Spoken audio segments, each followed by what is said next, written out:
విద్యుత్ డిమాండ్కు అనుగుణంగా నాణ్యమైన విద్యుత్ సరఫరా చేయాలని అధికారులకు సీఎం చంద్రబాబు ఆదేశాలు జారీ చేశారు. ట్రాన్స్మిషన్ నష్టాలను గణనీయంగా తగ్గించేందుకు చర్యలు తీసుకోవాలన్నారు. రాష్ట్రంలో పీఎం కుసుమ్ సహా రూఫా టాప్ ప్రాజెక్టులు వేగంగా అమలు చేయాలన్నారు. ఒప్పందాలు చేసుకున్న ప్రాజెక్టులు 60 రోజుల్లో కార్యాచరణ ప్రారంభించేలా చూడాలని ఆదేశించారు. సచివాలయంలో విద్యుత్ ఉత్పత్తి, పంపిణీలో వ్యయం తగ్గింపు అంశాలపై ముఖ్యమంత్రి చంద్రబాబు సమీక్ష నిర్వహించారు. ఈ సందర్భంగా సీఎం మాట్లాడుతూ విద్యుత్ కొనుగోళ్ల భారం తగ్గించుకునేందుకు ఎంఓయూలు కుదుర్చుకోవాలన్నారు. ఇతర రాష్ట్రాలతో పవర్ స్వాపింగ్ ఎంఓయూలు చేసుకోవాలని చెప్పారు. రాష్ట్రంలో పీఎం కుసుమ్ సహా రూఫ్ టాప్ ప్రాజెక్టులు వేగంగా అమలు చేయాలని అన్నారు. ఒప్పందాలు చేసుకున్న ప్రాజెక్టులు 60 రోజుల్లో కార్యాచరణ ప్రారంభించేలా చూడాలని తెలిపారు. ఫెర్రో అల్లాయిస్ పరిశ్రమలకు మరో ఏడాది ప్రోత్సాహకాలు కొనసాగించాలని సూచించారు. థర్మల్ పవర్ స్టేషన్లోని బూడిదను వివిధ అవసరాలకు వినియోగించాలని అన్నారు. ప్రభుత్వ భవనాలపై సౌర విద్యుత్ ప్రాజెక్టులను చేపట్టేలా చర్యలు తీసుకోవాలని, ప్రభుత్వ శాఖలతో పాటు ప్రజల్లోనూ విద్యుత్ పొదుపుపై అవగాహన కార్యక్రమాలు నిర్వహించాలని అధికారులకు సీఎం దిశానిర్దేశం చేశారు. అసమర్థ నిర్ణయాలతో విద్యుత్ రంగాన్ని గత పాలకులు అస్తవ్యస్తం చేశారని సీఎం విమర్శించారు. పీపీఏ రద్దుతో 9,000 కోట్ల భారాన్ని వైఎస్ఆర్ కాంగ్రెస్ పార్టీ ప్రభుత్వం ప్రజలపై మోపిందన్నారు. విద్యుత్ వినియోగించకుండానే ప్రజాధనాన్ని కంపెనీలకు చెల్లించిందని చెప్పారు. ఏపీలో మోంతా తుఫాన్ కారణంగా 6,352 కోట్ల మేర నష్టం వాటిల్లిందని రాష్ట్ర మంత్రులు లోకేష్, అనిత కేంద్ర హోంమంత్రి అమిత్ షాను కలిసి నివేదిక అందజేశారు. మోంతా తుఫాన్ వల్ల ఏపీ ప్రజలు తీవ్ర ఇబ్బందులు పడ్డారని, మౌలిక సదుపాయాలు తీవ్రంగా దెబ్బతిన్నాయని చెప్పారు. మొత్తం 3,109 గ్రామాలు తుఫాను వల్ల ప్రభావితమయ్యాయని పేర్కొన్నారు. ప్రతి ప్రభావిత కుటుంబానికి తక్షణ సాయంగా ఏపీ ప్రభుత్వం తరపున 3,000 రూపాయలు అందించామని చెప్పారు. పార్లమెంటు హాల్లోని అమిత్ షా ఛాంబర్లో జరిగిన సమావేశంలో మంత్రులు లోకేష్, అనితతో పాటు తెలుగుదేశం పార్టీ ఎంపీలు పాల్గొన్నారు. ఏపీలో మోంతా తుఫాన్ కారణంగా 6,352 కోట్ల మేర నష్టం వాటిల్లిందని మంత్రి వివరించారు. వ్యవసాయ అనుబంధ రంగాలకు 271 కోట్లు, రోడ్లు, మౌలిక సదుపాయాలకు 4,324 కోట్లు, విద్యుత్ రంగానికి 41 కోట్లు, నీటి వనరుల ప్రాజెక్టులకు 369 కోట్లు, శాశ్వత నిర్మాణాలకు 1,302 కోట్ల మేర నష్టం వాటిల్లిందని వివరించారు. మొత్తం 6,352 కోట్ల నష్టంలో ఎన్డీఆర్ఎఫ్ మార్గదర్శకాల ప్రకారం తక్షణ ఉపశమనం, తాత్కాలిక పునరుద్ధరణ కోసం 902 కోట్లు అవసరమన్నారు. తుఫాను నష్టంపై కేంద్ర బృందం క్షేత్రస్థాయి పరిశీలన కూడా జరిపిందని అమిత్ షాకు లోకేష్ తెలిపారు. అనంతరం కేంద్ర వ్యవసాయ శాఖ మంత్రి శివరాజ్ సింగ్ చౌహాన్ను కలిశారు. మోంతా తుఫాన్ నష్టంపై నివేదిక అందజేశారు. పరిహారం త్వరగా ఇవ్వాలని విజ్ఞప్తి చేశారు. వైకాపా ప్రభుత్వంలో ఒక్క తట్టమట్టి కూడా వేసిన పాపాన పోలేదని మంత్రి నిమ్మల రామానాయుడు విమర్శించారు. రాయలసీమ జీవనాడి హంద్రీ నివాకు 5 ఏళ్ల జగన్ పాలనలో చేసిందేమీ లేదని అన్నారు. మంగళగిరిలోని టీడీపీ కేంద్ర కార్యాలయంలో మంత్రి నిమ్మల రామానాయుడు మీడియాతో మాట్లాడారు. కూటమి ప్రభుత్వం వచ్చిన తరువాత తొలి ఏడాదిలోనే హంద్రీ నివాకు 3,869 కోట్లు వెచ్చించినట్లు తెలిపారు. 5 ఏళ్లలో వైసీపీ ప్రభుత్వం చేయలేని పనిని ఒక్క ఏడాదిలో చేశామన్నారు. మండు వేసవిలోనూ రాయలసీమలో జలాశయాలు జల కళతో ఉట్టిపడ్డాయన్నారు. రాయలసీమ బిడ్డలు పూజలు చేసి ఆనందం వ్యక్తం చేస్తున్నారని చెప్పారు. కానీ గత 5 సంవత్సరాల వైసీపీ పాలనలో ఆ యొక్క ప్రాజెక్టులు కానీ, డ్యాములు కానీ, రిజర్వాయర్లు కానీ వాటి రిపేర్లు మాట అటుంచి కనీసం గ్రీజు పెట్టి మెయింటెనెన్స్ పనులు కూడా చేయనిటువంటి పరిస్థితి మనందరం కూడా చూసాం.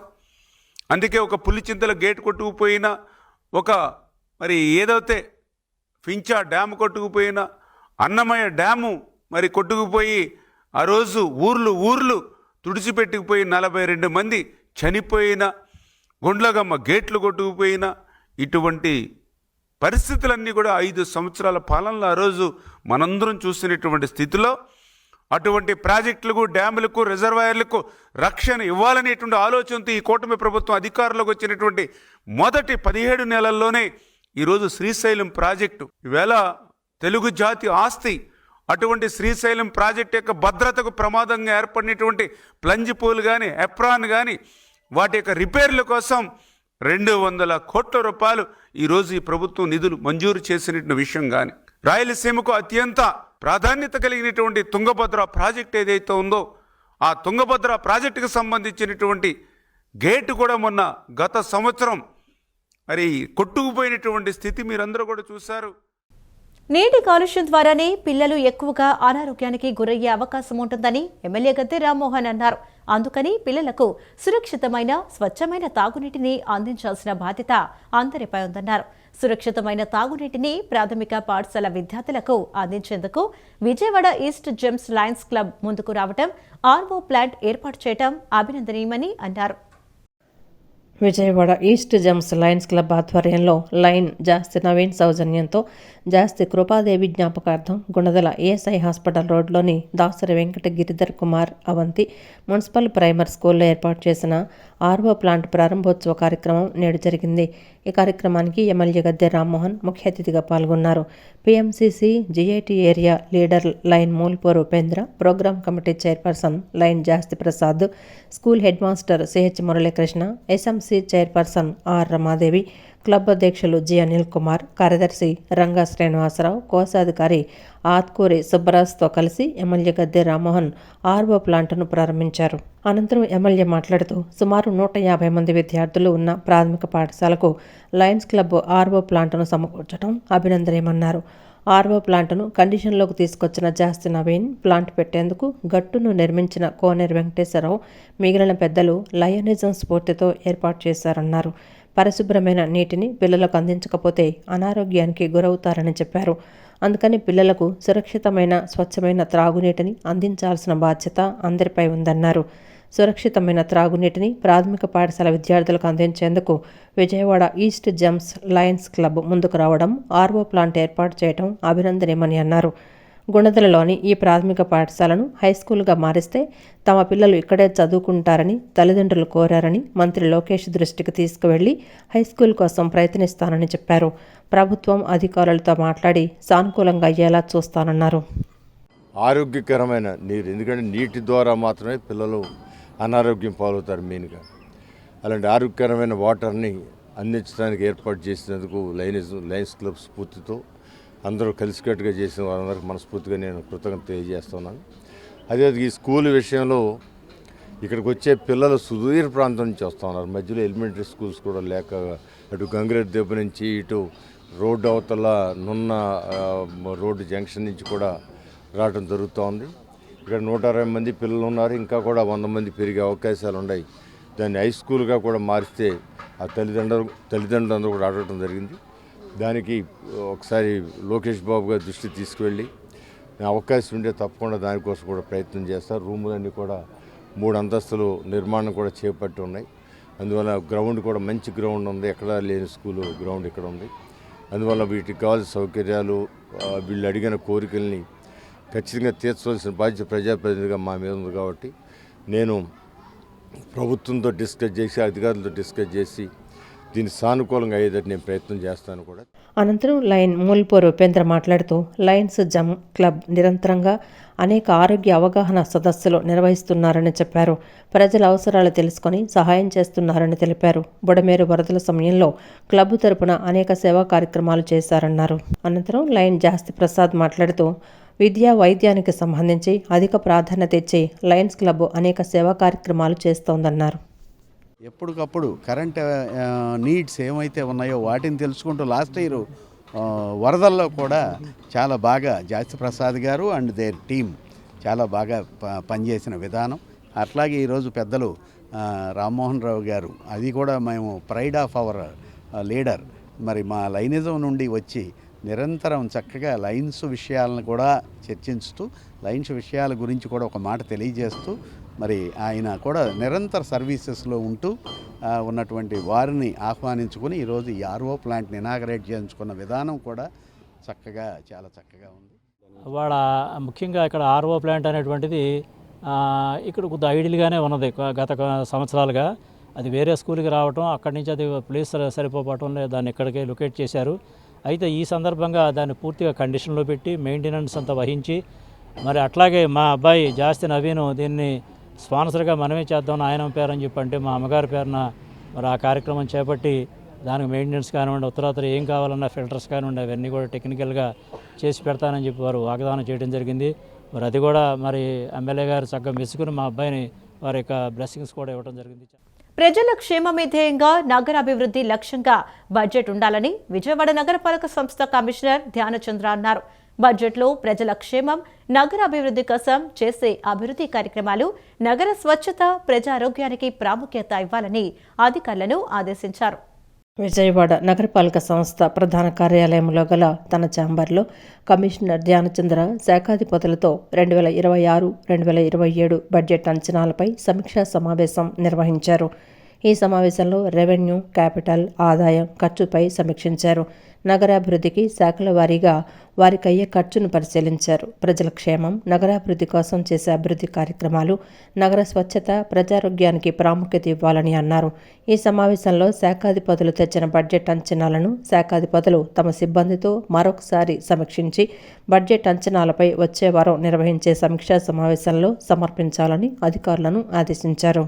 ఈ సమావేశంలో assistant collector Fareen Zahid, additional commissioner project doctor Reddy Chandrasekhar, chief city planner K Sanjay Ratnakumar, chief medical health officer doctor K Arjunarao, chief engineer in charge P Satyakumari తదితరులు పాల్గొన్నారు. రాజధాని అమరావతిలో 2వ విడత భూ సమీకరణకు ప్రభుత్వం అధికారిక ఉత్తర్వులు జారీ చేసింది.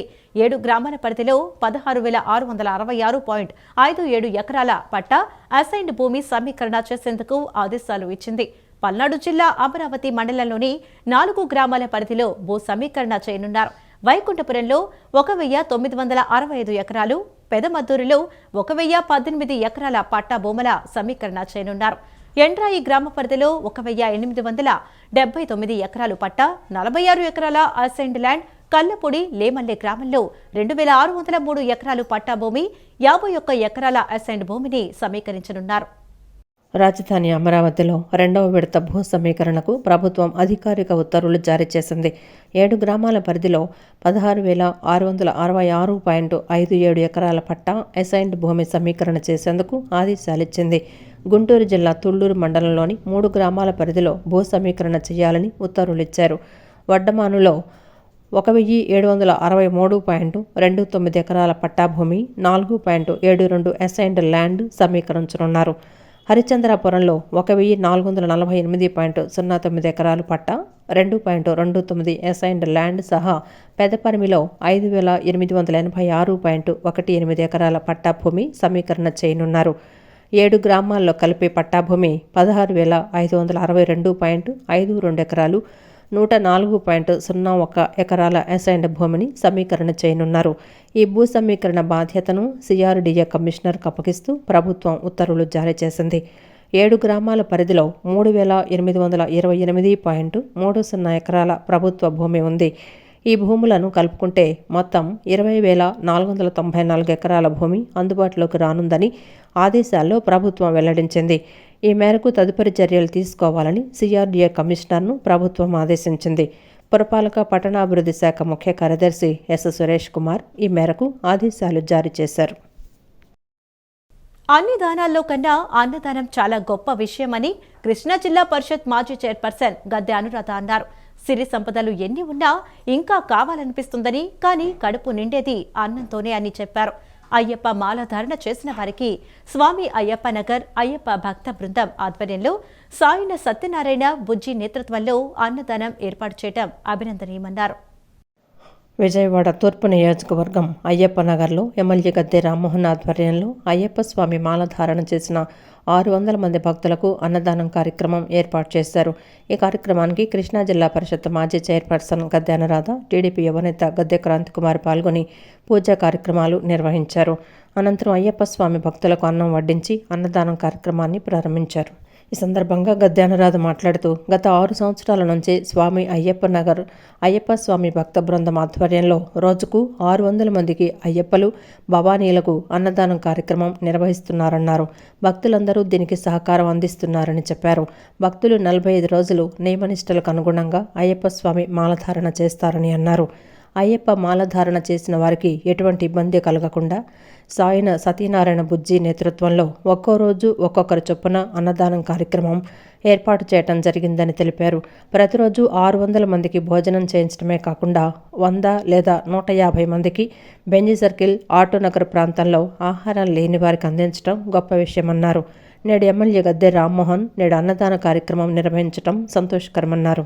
అన్ని దానాల్లో కూడా అన్నదానం అనేది చాలా గొప్ప విషయం, మనందరికీ తెలుసు.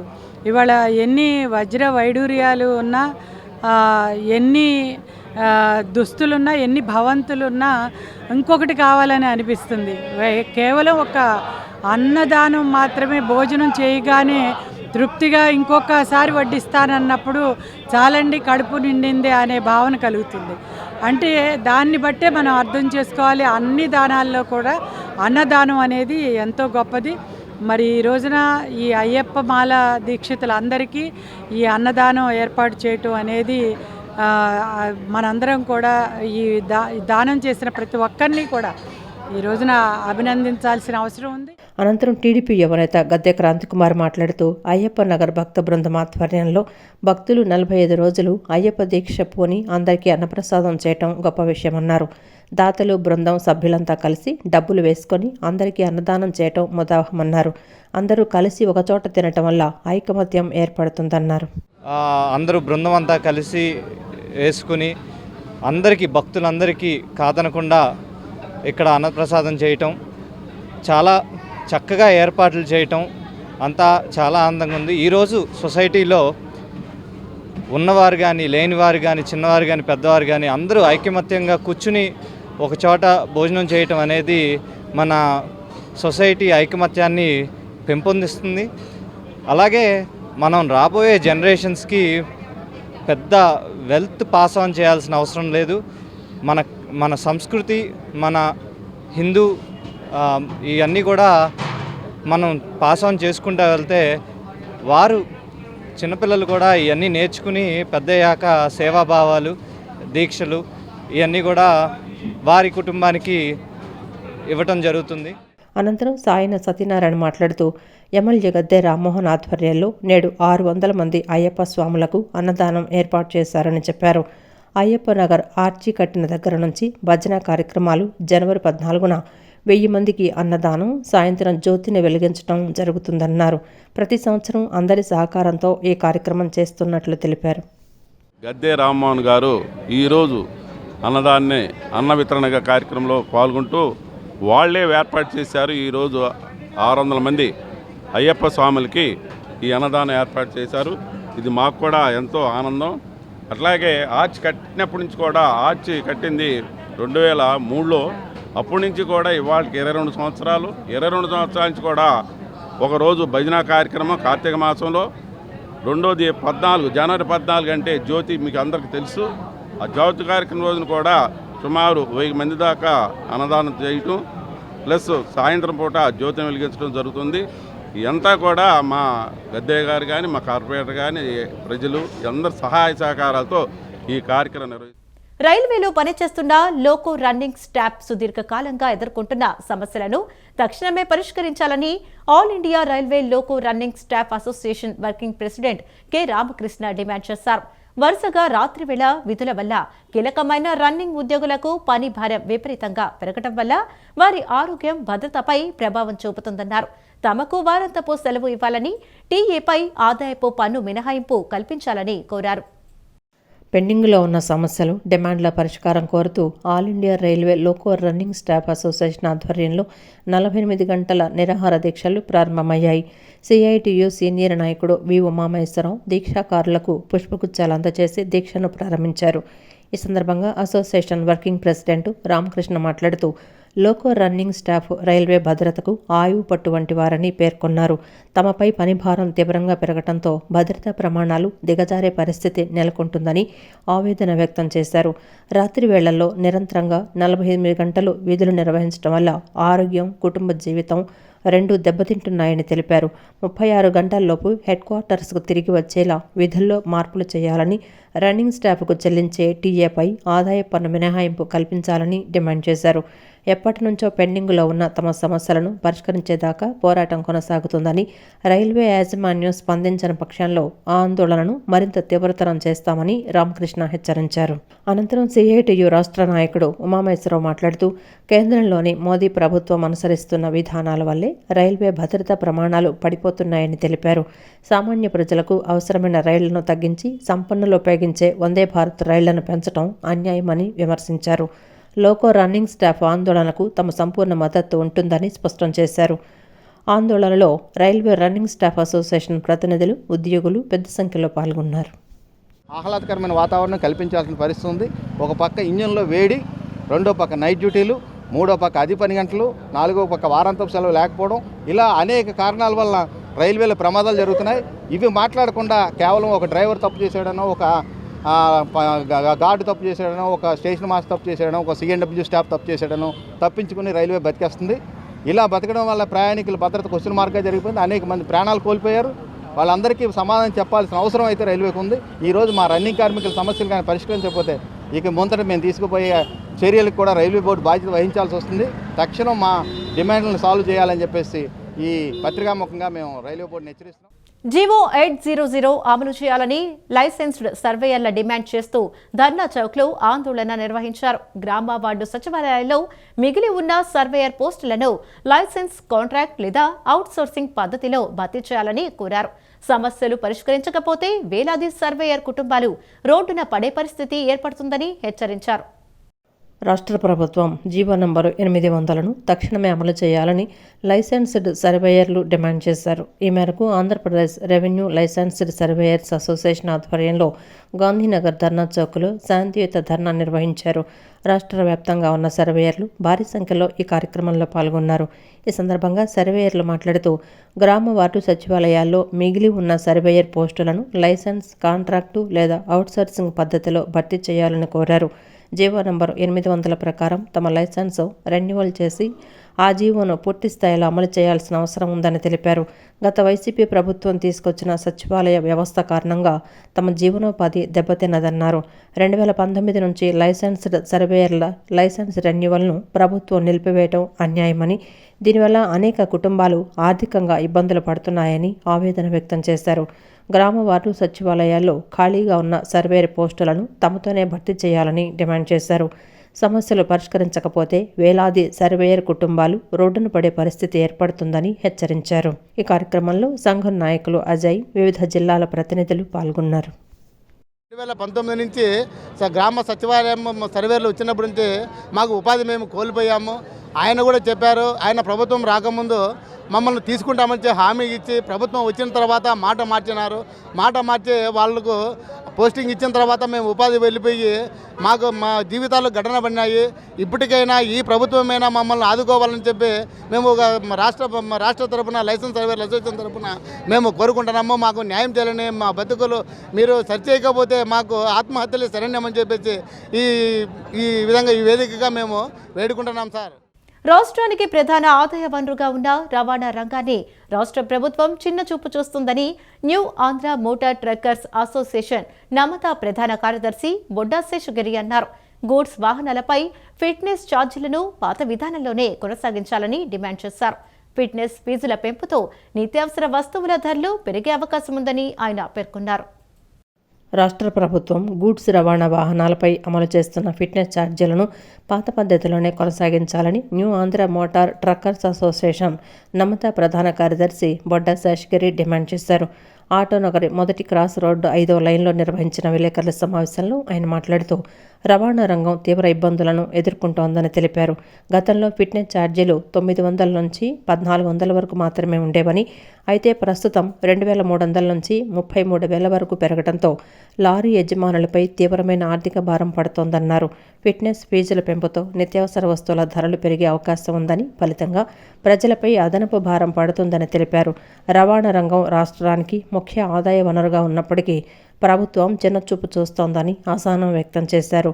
ఉమ్మడి ఆంధ్రప్రదేశ్ విభజన తర్వాత 2 రాష్ట్రాల మధ్య కౌంటర్ సిగ్నేచర్ ఫైల్ను తెలంగాణ ప్రభుత్వం 3 సంవత్సరాల్లోనే ఆమోదించి పంపినా ఆ ఫైల్ గత 8 ఏళ్లుగా ఏపీ రవాణా శాఖ ముఖ్య కార్యదర్శి వద్ద పెండింగ్లోనే ఉందని విమర్శించారు.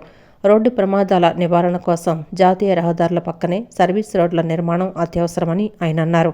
జాతీయ రహదారులపై ద్విచక్ర, త్రిచక్ర వాహనాలను నిషేధించి వాటిని సర్వీస్ రోడ్లపై నడిచేలా చర్యలు తీసుకుంటే ప్రమాదాలు గణనీయంగా తగ్గుతాయని అభిప్రాయపడ్డారు. ఈ సమావేశంలో కోశాధికారి డివి నరసింహారావు, ఎన్టీఆర్ జిల్లా ఇన్ఛార్జి గరికపాటి భాస్కర్రావు, సభ్యులు ఏడుకొండలు, మధుబాబు, వెంకటేశ్వరరావు, వేణుగోపాలరావు, నవీన్ కుమార్, కృష్ణారావు, సామేలు రాజు, లక్ష్మణరావు తదితరులు పాల్గొన్నారు. మన రాష్ట్రంలో పండించినటువంటి పంటని పక్క రాష్ట్రంలో అమ్ముకోవడానికి వీలుగా ఉంటుంది. తక్కువ కిరాయికి వాళ్ళకి వాహనాలు దొరుకుతాయి. ఆ వాహనం ద్వారా పక్క రాష్ట్రంలో తీసుకెళ్ళి అమ్ముకుంటారు. రైతుకు కూడా మంచి గిట్టుబాటు ధర వస్తుంది. అలాగే ఆ రాష్ట్రంలో పండిన సరుకు మన దగ్గరికి వస్తుంది.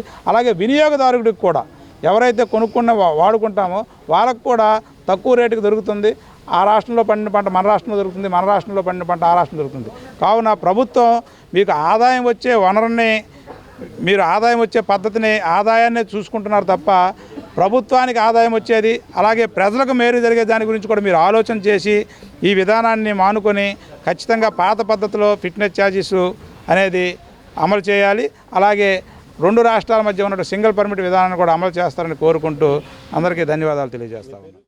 ఎస్సీ రిజర్వేషన్ వర్గీకరణపై సుప్రీంకోర్టు తీర్పు అనంతరం ఆంధ్రప్రదేశ్, తెలంగాణ ప్రభుత్వాలు 2025లో ABCD గ్రూపులుగా చట్టం చేసి మాదిగ ఉపకులాలకు న్యాయం చేసేందుకు 2 రాష్ట్రాల ముఖ్యమంత్రులకు MRPS రాష్ట్ర అధ్యక్షుడు పేరుపోగు వెంకటేశ్వరరావు మాదిగ కృతజ్ఞతలు తెలిపారు.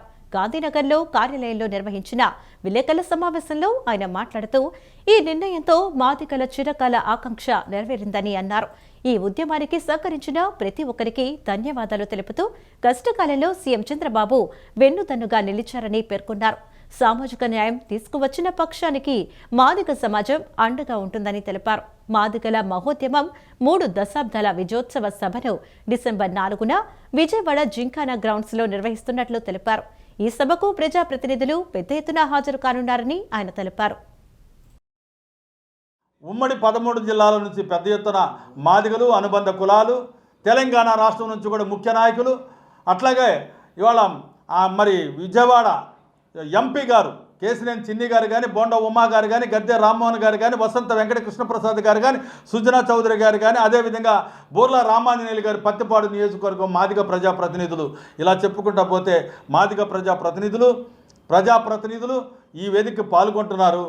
కాబట్టి మరి అత్యధికంగా విజయవాడ నగరంలో ఉన్నటువంటి మాదిగలకి సహకరించిన ప్రజాస్వామికవాదులందరూ కూడా పెద్ద ఎత్తున డిసెంబరు 4-12 గంటలకి జింకానా గ్రౌండ్ సభలో భాగస్వాములు కావాలని, ఈ విజయోత్సవంలో ఈ చట్టం చేసిన సందర్భంగా చంద్రబాబు నాయుడు గారికి కృతజ్ఞతలు తెలుపుతూ పెట్టే ఈ సభకు తెలుగుదేశం పార్టీలో ఉన్న మాదిగలు కూడా పెద్ద ఎత్తున కదిలి రావాలని విజ్ఞప్తి చేస్తూ ఈ వార్తలు ఇంతటితో సమాప్తం. నమస్కారం.